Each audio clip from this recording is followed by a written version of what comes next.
Good morning students. आज हम scorpion के नेक्स्ट फिजियोलॉजिकल सिस्टम और लास्ट फिजियोलॉजिकल सिस्टम को पढ़ेंगे। वो है reproductive system of scorpion. Scorpion में जनन तंत्र किस प्रकार से होता है।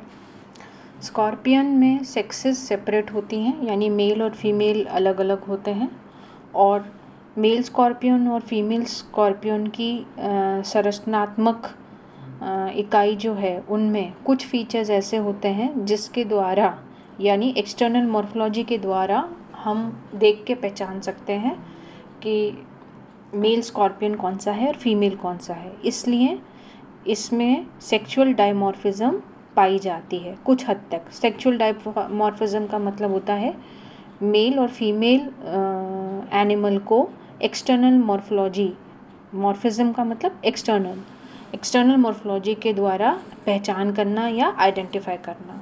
तो ऐसे प्रकार की संरचना में मेल स्कॉर्पियंस जो होते हैं वो छोटे होते हैं, उनकी एब्डोमेन नैरो होती है, उनके पेडिपेल्पी लंबे होते हैं, टेल लंबी होती है, उसमें बहुत सारे पेक्टिनल टीथ पाए जाते हैं और ऊपर कोलम पे 2 फ्लैप्स उपस्थित होते हैं।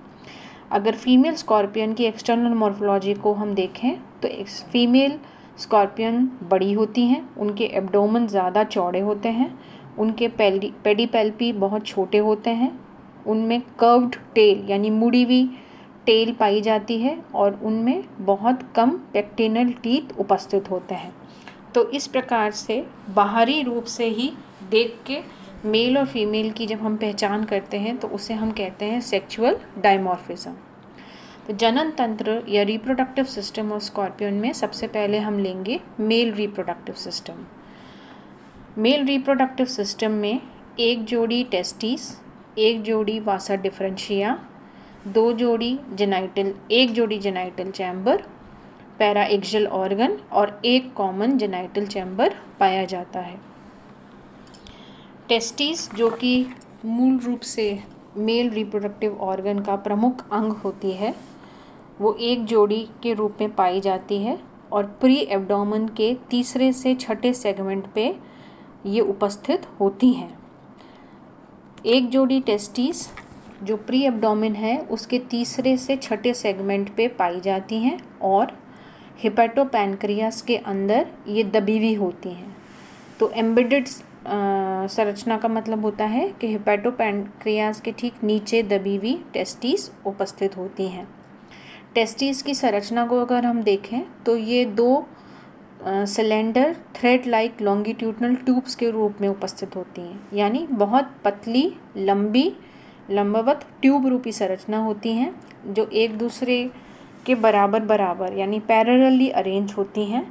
और ये दोनों ट्यूब्स जो होती हैं वो 4 ट्रांसफर ट्यूब से जुड़ी हुई होती हैं और इस प्रकार की संरचना से ये 3 स्क्वायर्स का निर्माण करती हैं।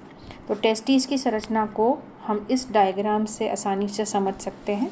जैसे कि लेबल डायग्राम में आप देख रहे हैं, ये पतली लंबी संरचनाएं जो पैरेलली उपस्थित हैं वो ट्रांसवर्स ट्यूब से 4 ट्रांसवर्स ट्यूब से जुड़ी हुई होती हैं और इस प्रकार से हम 3 डिस्टिंक्ट स्क्वायर, 3 स्क्वायर दोनों तरफ वो टेस्टिस की संरचना को आइडेंटिफाई हम आसानी से कर सकते हैं। तो इस प्रकार से अगर आप लेबल डायग्राम में देखें तो ये टेस्टिस 3 स्क्वायर्स के रूप में हमें दिखाई देंगी। अगर हम माइक्रोस्कोप के द्वारा देखें तो टेस्टिस की टीएस यानी ट्रांसवर्स सेक्शन में एक बाहरी लेयर कनेक्टिव टिश्यू की पाई जाती है जिस पे थिन बेसमेंट मेम्ब्रेन होती है और उसमें जर्माइनल सेल्स उपस्थित होती हैं। ये जर्माइनल कोशिकाएं या जनन कोशिकाएं जो होती हैं वो डिवाइड होकर अनेक बार डिवाइड होकर बहुत सारे चैम्बर्स बनाती हैं और ये चैम्बर्स जो होते हैं वो सेप्टा के द्वारा, यानी कनेक्टिव टिश्यू के सेप्टा जो होते हैं उनसे अलग अलग चैम्बर्स का निर्माण होता है और हर चैम्बर के अंदर स्पर्मेटोगोनिया पाए जाते हैं, स्पर्मेटोसाइट्स पाए जाते हैं और स्पर्म्स पाए जाते हैं।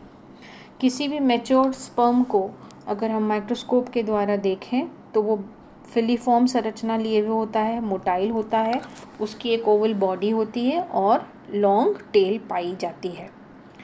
टेस्टिस की जोड़ी जो होती हैं वो या उनसे निर्मित होती हैं वासा डिफरेंसिया। हर टेस्टिस से एक नैरो डक्ट आगे की अग्रभाग की ओर रन करती है, जो कि अपने जेनाइटल चैम्बर, अपनी साइड के जेनाइटल चैम्बर में खुलती है।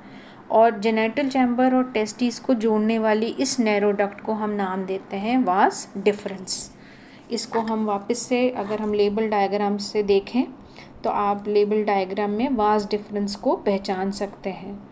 तो हर टेस्टिस अपनी तरफ की आगे चलकर नैरो डक्ट के रूप में, वास डिफरेंस के रूप में अग्रभाग की ओर रन करती है और अग्रभाग पे ये जिस साइड की जेनाइटल चैम्बर होती है उसमें जाके खुलती है।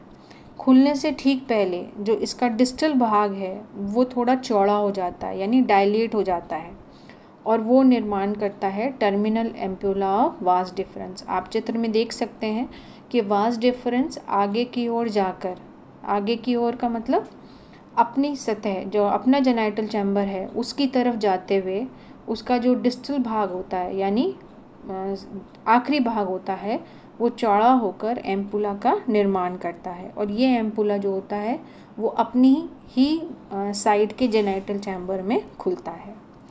टेस्टिस और वासा डिफरेंस के साथ साथ मेल रिप्रोडक्टिव सिस्टम में आप दो और संरचनाएं डायग्राम के द्वारा पहचान सकते हैं।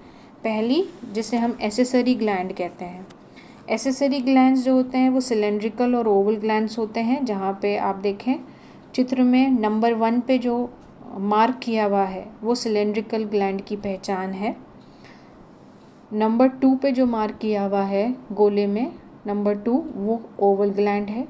ये दोनों ग्लैंड्स जो होते हैं, ओवल ग्लैंड और सिलेंड्रिकल ग्लैंड जो होते हैं, ये स्रावन करते हैं एक प्रकार के फ्लूइड का, जिससे जनन प्रक्रिया के अंदर सहायता प्रदान होती है।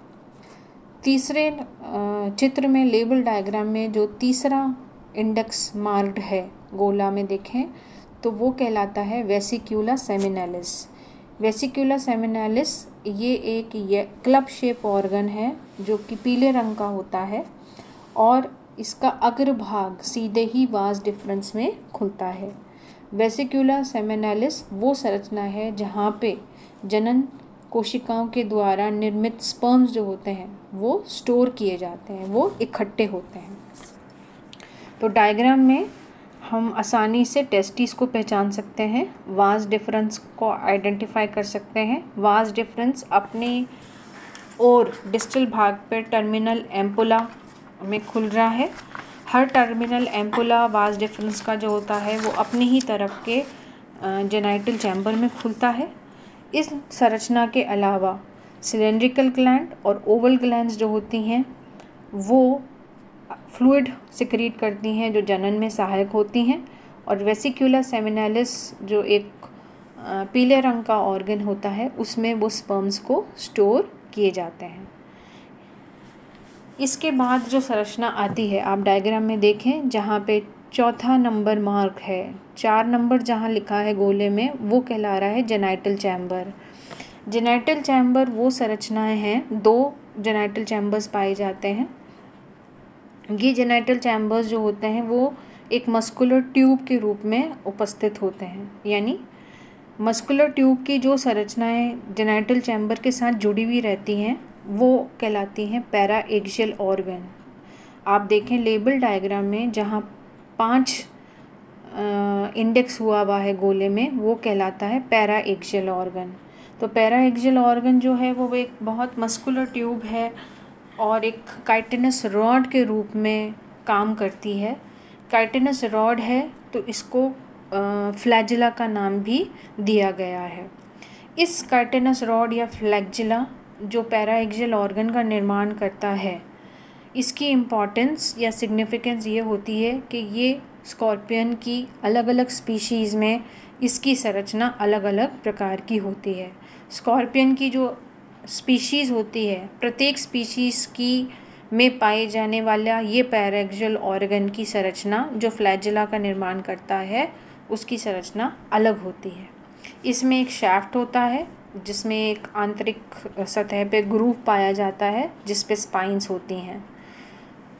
हर मेल रिप्रोडक्टिव सिस्टम में जो पैराएक्सियल ऑर्गन पे से बनने वाले जो 2 फ्लैजिला होते हैं हर चैम्बर के, वो एक डबल पेनिस का के रूप में पाए जाते हैं, जो कि कॉपुलेशन की क्रिया के दौरान क्लैस्पर्स का काम करते हैं। यानी जनन की प्रक्रिया में मेल स्कॉर्पियन फीमेल स्कॉर्पियन को पकड़ने के लिए ये फ्लैजिलम का उपयोग करता है।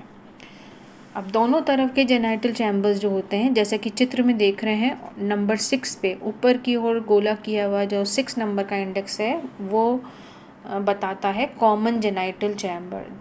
तो दोनों तरफ के जो लेटरल जेनाइटल चैम्बर हैं वो आगे चलकर फॉरवर्ड डायरेक्शन में वो खुलते हैं एक छोटे मीडियन कॉमन जेनाइटल चैम्बर में, और ये मीडियन जेनाइटल चैम्बर जो होता है वो छिद्र के द्वारा बाहर की तरफ खुलता है जिसे हम कहते हैं मेल जेनाइटल अपर्चर। ये मेल जेनाइटल अपर्चर जो होता है ये स्टर्नम की पहली प्री एब्डोमिनल सेगमेंट पे पाया जाता है। हर मेल जेनाइटल चैम्बर अपर्चर पे या छिद्र जो होता है उसके ऊपर एक जेनाइटल ओपर्कुलम उपस्थित होता है। तो इस प्रकार से मेल रिप्रोडक्टिव सिस्टम में एक जोड़ी टेस्टिस, एक जोड़ी वासा डिफरेंस, एक जोड़ी जेनाइटल चैम्बर और एक सिंगल कॉमन जेनाइटल चैम्बर के साथ साथ 2 प्रकार के एसेसरी ग्लैंड्स होते हैं। वेसिकुलस सेमिनलिस होता है और पैराएक्सियल ऑर्गन होते हैं। जो मैच्योर स्पर्म्स होते हैं वो वेसिकुलस सेमिनलिस में स्टोर किए जाते हैं और मेल जेनाइटल अपर्चर के द्वारा जो पहले प्री एब्डोमिनल सेगमेंट पे यानी स्टर्नम के प्री एब्डोमिनल फर्स्ट सेगमेंट पे पाया जाता है वो मेल जेनाइटल अपर्चर के द्वारा बाहर रिप्रोडक्शन या कॉपुलेशन की क्रिया के दौरान बाहर निकाले जाते हैं। Thank you.